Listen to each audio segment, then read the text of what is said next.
Man, welcome home, Robert Johnson. Man, released after 29 released years. from prison. He's been in there for almost 30 years. He had his sentence vacated yesterday. I think he's coming up to the microphone, and let's hear what he has to say. Just tell us what you're feeling right now, man. I didn't think this day was gonna happen. I bet. They had me in that cage for 28 years and 10 months of my life Man, for something I didn't have nothing to do with.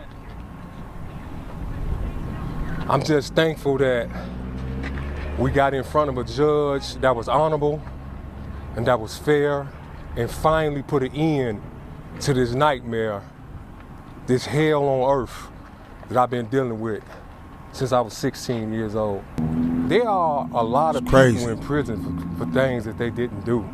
It seems to me that the public, it's like they see it on the news, but it's like they don't relate to it. For some reason, they don't understand that it is a reality. Like, it was just easy just for them to go in there and just say it was me. And I've been in here 28 years of my life. And there wasn't nothing I can do about it. Man, that's crazy, man. Just locked up. That's Robert Johnson, bro. He was convicted of a murder at 16. And what's crazy is he had an alibi, no witness, no evidence. But it was just that easy to throw him in there. Just that easy. Just no type of evidence. Out of 6 boys, I believe, was the story. This happened, 96? The man been locked up since 96, boy. 16 years old, thrown in prison with grown men, bruh. Like he said, locked up in a cage. Who knows what happened? There's no amount of money. There's nothing you can say to this man. 29? Man, he ain't get to learn to really drive for real. He ain't with the prom. He dismissed his whole life. Now, I'm going to give y'all the update how much money he give him, but it ain't going to be nothing. Watch how they do people, bro. This is why they taking down the judicial system. This is why a lot of men is like, yes. See, everybody vote for their purposes, right? You know what I'm saying? You got yours. You're like, oh, we're going pro-choice. You can have abortions and stuff. Well, everybody vote for their own personal reasons. There's a lot of straight black men that probably didn't side with y'all over there because this reason right here that y'all started, y'all don't know that yet? Go do your research. That y'all started making money off these black men like this, bro. Millions of dollars like for a rotating hotel door, a blueprint that one side designed, one bring in the dope, the others arrest them. That's how it always been. But now we got somebody in that just we need to reset it. I don't give a fuck what happens because when you do a man like this, dog, that is crazy that this man had to live his whole life in a dog kennel and he's a human being. You know, one time black folks was worth 1% of the Constitution. Going back to prison, that's what you is. They make money off you for free.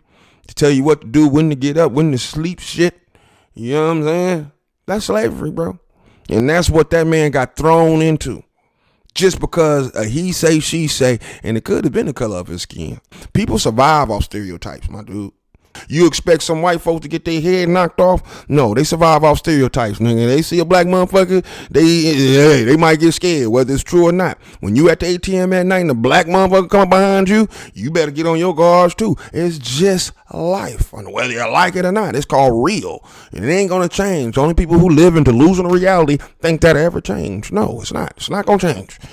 Come live over here with us. The reality. Reality is, nigga, the more shit I see in my brain, just like a snake. If I see a snake, it could be a good snake, but I ain't finna take that chance with it. It could be a good pit bull, but why would I take that chance? I know pit bulls bite and they lock on. Why am I gonna sit there and play with it? This is the world you live in. It's called reality. This is how people survive, man. Stereotypes. So at the end of the day, my man probably got thrown in prison over a stereotype of what y'all, the weak minded might say that's racism. At the end of the day, yeah, it come down to that. But we all got our racisms, my boy. So at the end of the day, bro, we just got to start using common sense and start being tricked in the emotional this side and that side. This shit got to be fixed. Both sides. Understand? There's a lot of white supremacists up there working in the police department, and that's why I need to be cleaned. Fuck is you talking about? You feel what I'm saying?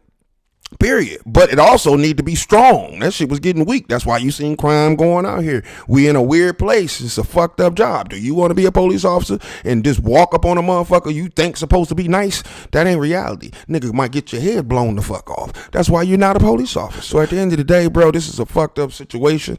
My man had to do a lot of time in prison for something that he didn't do. They said he was with his mom. There's no evidence of the boy, no DNA, no nothing.